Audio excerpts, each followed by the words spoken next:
Vous êtes sur la panafricaine Medi 1, merci de nous rester fidèles et soyez les bienvenus dans ce nouveau numéro de Croissance Verte. Un atelier régional de haut niveau entre les représentants pays du programme DESIRA participant au projet DISEM-IN, dissémination des innovations en zone sahélienne, s'est tenu à Saly au Sénégal. L'objectif de cette rencontre était d'apporter des éclairages utiles, notamment pour les projets eux-mêmes, afin qu'ils puissent bénéficier de ce partage d'expérience. Le projet DISEM-IN est financé par l'Agence française de développement et coordonné par le CIRAD. Il œuvre sur 8 projets du programme DESIRA se déroulant au Sahel. DESIRA est une initiative européenne qui promeut des innovations pour une transition de l'agriculture et des systèmes alimentaires vers des modèles plus résilients au changement climatique. Et pour avoir un éclairage complémentaire sur l'importance de cette rencontre, nous sommes avec le docteur Mam Farmandiaye, directrice du Centre de recherche agricole à l'Institut sénégalais de recherche agricole ISRA à Saint-Louis. Vous êtes également coordinatrice du projet DESIRA Faire Sahel au Sénégal. Merci d'avoir accepté notre invitation. Merci d'avoir bien voulu m'inviter. Et on se retrouve sur ce plateau juste après notre reportage. Il est signé Eva Sagna et Cherndao. Ils sont pour la plupart des coordinateurs de projets de l'initiative DISEM-IN. En atelier régional au Sénégal, il s'agit pour ces derniers de présenter les innovations des projets et leur changement d'échelle. Donc le projet DISEM-IN se concentre sur la région Afrique de l'Ouest et a pour objectif d'approfondir la façon dont ces différents projets DESIRA dont j'ai parlé ont lancé leurs interventions, ont travaillé et en particulier quels impacts peuvent avoir ces travaux-là, sachant que tous ces projets sont ce qu'on pourrait appeler des projets pilotes. Alors, un projet pilote, ça veut dire qu'il va cibler une population définie dans un espace bien déterminé. Autrement dit, on ne va pas pouvoir attendre de ces projets qu'ils aient un impact sur l'ensemble d'un pays ou sur l'ensemble d'une population agricole, par exemple. Ça n'est pas leur objectif et ils n'en ont pas les moyens.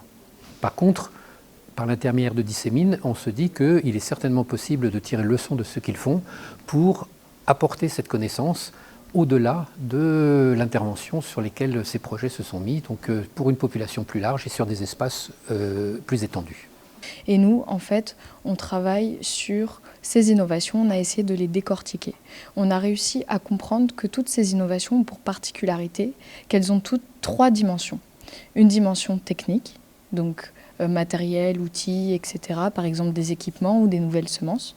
Une dimension aussi organisationnelle, c'est-à-dire que les projets n'innovent pas uniquement sur le plan technique, ils essayent de structurer, aider à structurer, à fédérer les acteurs entre eux, à créer des organisations ou des arènes d'acteurs autour de ces innovations pour permettre leur fonctionnement. Ou par exemple structurer des filières. La particularité de toutes les innovations que nous traitons, donc au total il y en a 16 qui sont traitées dans le cadre de cet atelier, c'est qu'elles ont toutes ces 3 différentes dimensions et nous, notre travail, ça a été de mettre en lumière ces 3 dimensions. Maintenant, on pense que le fait que ces innovations aient ces 3 dimensions, ça permet de garantir l'impact et la pérennité de l'activité de ces projets.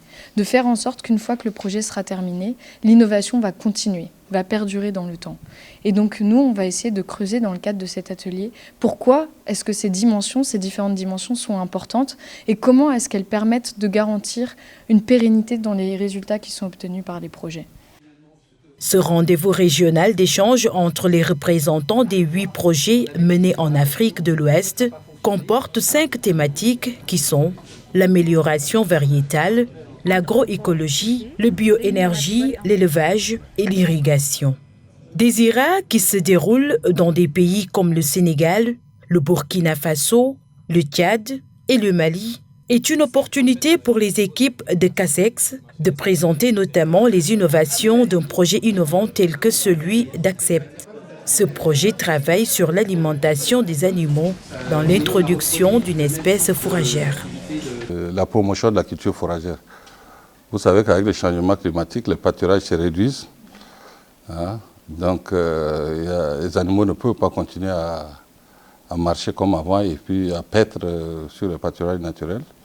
À un moment donné, il n'y en a plus, il faut trouver à manger aux animaux. Donc on a introduit une espèce fourragère chez les éleveurs et qui se développent, et qui ont développé cette culture-là et ça leur permet de de faire ce qu'on appelle des rapports de stock, c'est-à-dire qu'ils produisent du fourrage et ils gardent ça pour complémenter les animaux au moment des périodes difficiles, c'est-à-dire en fin de saison sèche. Pour l'instant, c'est comme ça que ça fonctionne. Vous savez que le Tchad, il y a 3 zones agroécologiques. Il y a la savane, il y a le Sahel et il y a le Sahara, le désert. Donc sur chacune de ces zones agroécologiques, on a un site qui correspond à un département. Le projet, il est bien accueilli, il se diffuse tout seul, parce qu'il correspond vraiment à un besoin, qui est l'alimentation des animaux. Et donc, la question actuellement, c'est que nous, on a un projet au document, un projet de recherche. Donc, on a mis en point un certain nombre d'innovations. Ce n'est pas seulement la culture fourragère, mais des équipements qui vont avec. Et donc, là, on est pour parler, on a une convention avec le PRAPS 2, qui, lui, est un projet de développement qui va nous aider, qui va mettre à l'échelle tout ce que nous, on a mis en place comme innovation. Et nous, on interviendra sur le plan technique. Dissémine travaille sur les innovations et leurs particularités d'ordre technique, matériel et socioculturel, entre autres. On va se poser la question, qu'est-ce qui se passe pour une population plus large et sur des espaces plus étendus? Et là, on voit bien que, comme je l'ai dit tout à l'heure, ce sont des projets pilotes et ces projets pilotes n'ont pas les moyens, ne sont pas conçus pour faire ça. Par contre, on se rend compte en travaillant avec eux que leur travail permet d'identifier ce qu'on appelle des germes de changement d'échelle, si je peux dire. Autrement dit, il y a un certain nombre d'informations que l'on peut identifier et sur lesquelles on peut travailler. Donc c'est là le travail de capitalisation qu'on va faire pour tirer parti de tout ce qu'ils font et se dire, mais finalement, dans leurs approches, il y a déjà des possibilités d'aller au-delà de la population, au-delà des territoires sur lesquels ils travaillent. Et donc l'idée, c'est de permettre à ces projets de s'exprimer là-dessus en apportant des informations sur cette possibilité d'aller plus loin, de travailler avec plus de personnes. Et nous, en tant que Dissémine, eh bien, on va essayer de faire la synthèse de ces informations-là pour qu'elles puissent informer celles et ceux qui auront dans l'avenir l'intention d'investir des budgets, des activités en termes de recherche pour le développement. Donc ça s'adressera aussi bien à des organisations régionales, aussi bien à des bailleurs, mais aussi à des instances publiques au sein des pays, les instances chargées du développement agricole dans le cadre du système d'innovation agricole de chaque pays. Ce moment d'échange va permettre d'apporter des éclairages utiles, notamment pour les projets eux-mêmes, afin qu'ils puissent bénéficier de ce partage d'expériences. Alors, essentiellement sur IRIN, il faut dire que c'est un projet d'irrigation et c'est un projet qui s'intéresse aux petits exploitants, notamment des exploitants de pas plus de 3000 m². Alors, il faut dire que nous intervenons sur 2 thématiques essentiellement. Il y a la thématique, la petite irrigation privée, et on a aussi les BCR, notamment les bassins de collecte d'eau de ruissellement. Et au niveau de la thématique petite irrigation privée, l'idée c'est surtout arriver à les trouver des solutions qui vont les permettre d'avoir une activité encore plus saine et moins pénible. Parce que nous avons des acteurs qui travaillaient plus au pompage à la main, c'est-à-dire au puisage à la main, et l'irrigation se faisait avec des arrosoirs. Donc ici, l'idée, c'est d'arriver à les trouver quand même un système de pompage qui sera solaire, automatisé. Et au niveau de l'irrigation et l'application, c'est d'arriver à les proposer des systèmes qui vont les permettre de ne plus utiliser à l'arrosoir manuel. Donc du coup, la solution qui a pu être validée ici, c'est surtout les pompages solaires combinés avec des PVC. Alors pour le deuxième thématique, c'est les BCR. Et les BCR, c'est surtout un ouvrage qui nous aide pour l'irrigation de compléments, notamment en saison de pluie, où pendant les poches de sécheresse, on peut s'appuyer sur l'eau qui a été stockée sur ces bassins pour sauver les récoltes. Et là-bas, essentiellement, l'idée, c'est d'arriver vraiment à trouver des solutions techniques de construction de ces ouvrages-là. Dissémine, nous voyons ça comme un cadre d'échange avec d'autres partenaires aussi qui développent sur certaines thématiques, mais qui ont aussi les mêmes approches que nous. Voilà, donc c'est vraiment un cas de partage d'expérience, de voir qu'est-ce qui a marché à leur niveau, qu'est-ce qui n'a pas marché, quelles sont les leçons qu'on peut tirer, qui peut être profitable aussi pour notre projet dans la mise en œuvre, et surtout aussi quelles sont les synergies d'action qu'on peut avoir avec d'autres partenaires. Parce que si vous remarquez, souvent on a des thématiques qui convergent, voilà, on a des sujets qui convergent. Par exemple, j'ai vu des projets ici qui s'intéressent à des semences, et nous qui sommes sur l'irrigation, voilà, vous voyez, si jumelé, peut-être on peut encore proposer quelque chose d'autre. Donc voilà, c'est des synergies comme ça qu'on recherche ici, et puis bon, voir comment arriver à nos résultats. Outre ceci, la réflexion engagée sur l'impact et la pérennisation des projets était au cœur des échanges. La pérennisation, c'est est-ce que ces projets, dans leurs interventions aujourd'hui et jusqu'au moment où ils vont se terminer, auront mis en place des façons de travailler et des résultats qui vont durer au-delà de la durée du projet lui-même. Autrement dit, quand ces projets se terminent, est-ce que tout ce qu'ils ont fait avec les bénéficiaires, avec les acteurs locaux, est-ce que ça va continuer? Ou est-ce que ça va s'arrêter parce que le projet s'arrête? Et vous savez, très souvent, c'est ce qu'on reproche aux interventions qui sont financées de façon parfois extérieure, c'est qu'une fois qu'il n'y a plus l'argent, une fois que les gens sont partis, il ne se passe plus rien, ça s'arrête et finalement on se demande pourquoi cet argent a été investi. Donc là, l'idée, c'est vraiment de se demander et d'approfondir et de trouver, de voir quelles sont les pistes que l'on peut développer pour assurer cette fameuse pérennisation.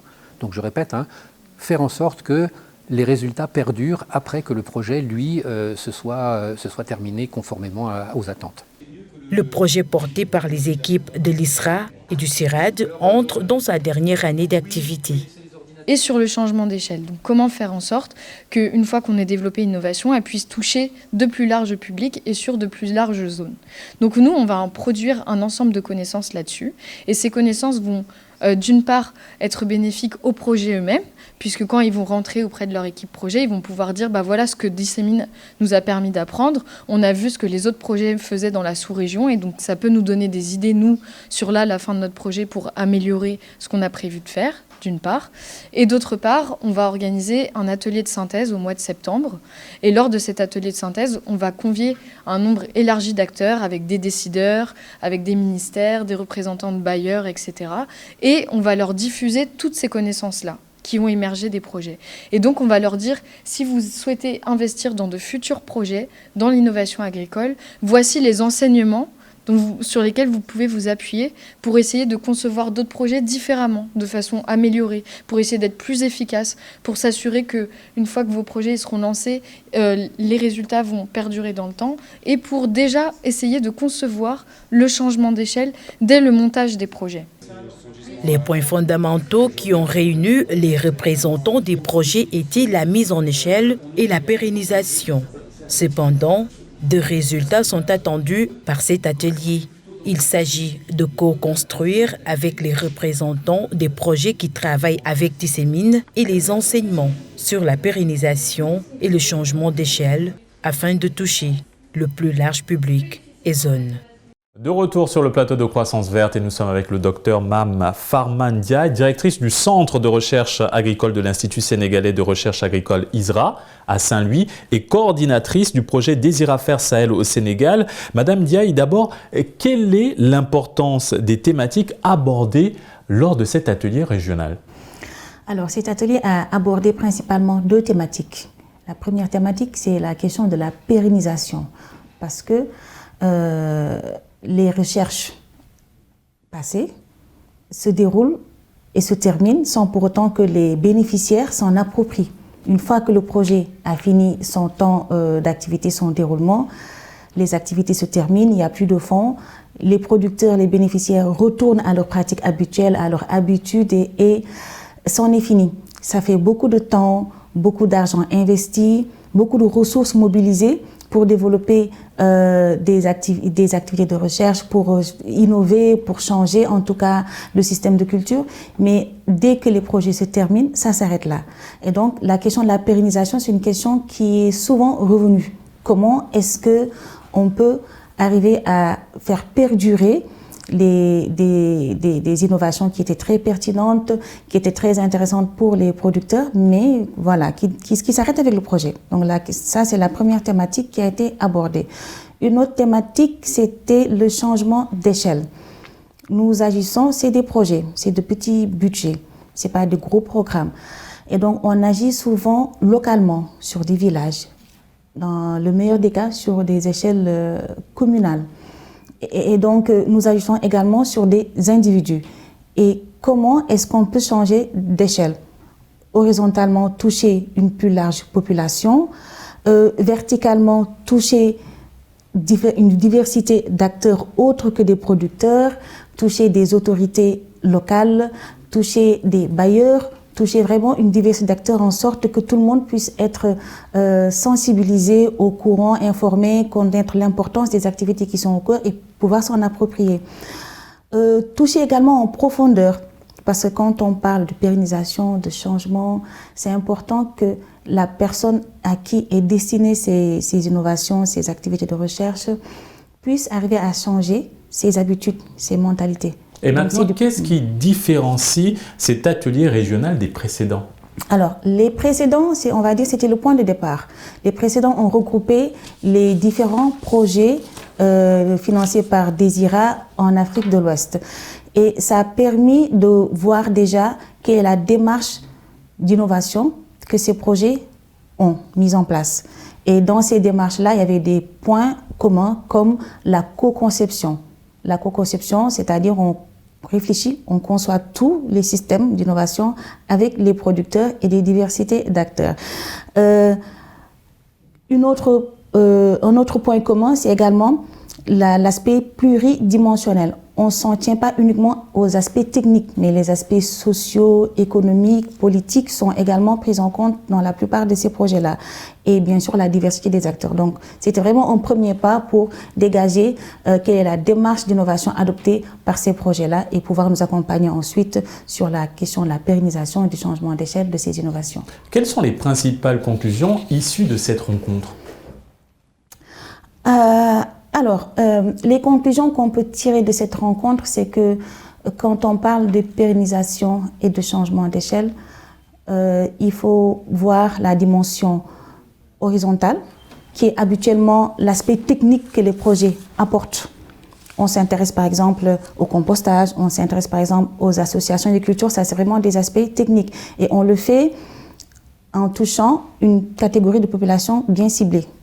Maintenant, jusqu'à quelle échelle est-ce que cette dimension horizontale, cette dissémination, on va dire, elle est faite? Il y a également l'aspect vertical. Jusqu'à quel niveau est-ce que ces innovations tiennent en compte l'aspect, les acteurs dans une échelle verticale, étatique, les autorités locales, les bailleurs, les ONG, d'autres.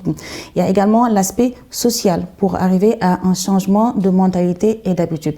Donc ça, c'est quelque chose qu'on a pu, il y a des aspects qu'on a pu capitaliser dans cet atelier-là à travers des outils qui ont été développés par Dissémine. Ça, c'est une conclusion qui est tirée. Une autre conclusion, c'est que ces outils développés aujourd'hui, qu'on a testés, dont on a discuté autour de ces outils-là, on va continuer à travailler là-dessus pour nous permettre, parce que ces projets, la plupart terminent cette année, d'aller plus loin dans nos actions de pérennisation qu'on est en train de dérouler.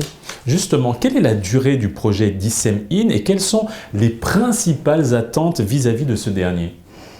Alors, ce projet dure 3 ans. La plupart des projets ont une courte durée, malheureusement. Et les attentes sont fortes quand même, parce que parler de pérennisation, ce n'est pas une pérennisation sur 3 ans, c'est beaucoup plus étalé sur ça. Et donc, les attentes, c'est vraiment que ce projet, comme il a déjà fait, puisse nous accompagner à identifier quels sont nos points forts par rapport au changement d'échelle, par rapport aux étapes de la pérennisation, nous aider à développer des outils que nous pourrons utiliser, intégrer dans les actions qu'on est en train de mener ensemble. Donc ça, c'est une attente qui est là. Une autre attente, c'est également d'arriver à nous approprier de ces outils-là à l'échelle même de nos institutions. Dans l'avenir, quand on va développer des projets, en tenir compte. Et ça va encore plus intéresser le bailleur parce que c'est sûr que dans l'avenir, les questions de mise à l'échelle de pérennisation vont encore revenir dans les appels à projets.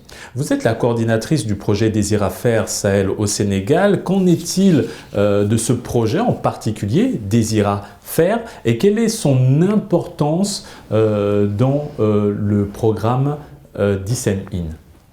Alors, ce projet s'attache à accompagner des producteurs dans la transition agroécologique, une notion qui prend de plus en plus sa place compte tenu du contexte de changement climatique. C'est un projet qui se déroule au Sénégal, au Burkina et au Mali. Et dans ce projet, nous ciblons en tout cas au Sénégal 3 zones. La zone des Niayes, la zone de Koussanar et la zone du bassin arachidier. Donc c'est des systèmes de culture maraîchers, des systèmes de culture céréaliers. Et dans cette transition agroécologique, il s'agit de développer des technologies, on va dire, d'intensification agroécologique, mais d'accompagner des producteurs à changer leur manière de cultiver. Et dans cet accompagnement-là, hormis ces technologies, il y a l'aspect socio-économique avec des diagnostics pour évaluer l'état des lieux, estimer les besoins des populations dans cet accompagnement-là, parce que tout n'est pas que technique, il y a des politiques qui se font autour, un plaidoyer qui se fait autour. Il y a le plaidoyer également à faire au niveau d'une grande diversité d'acteurs.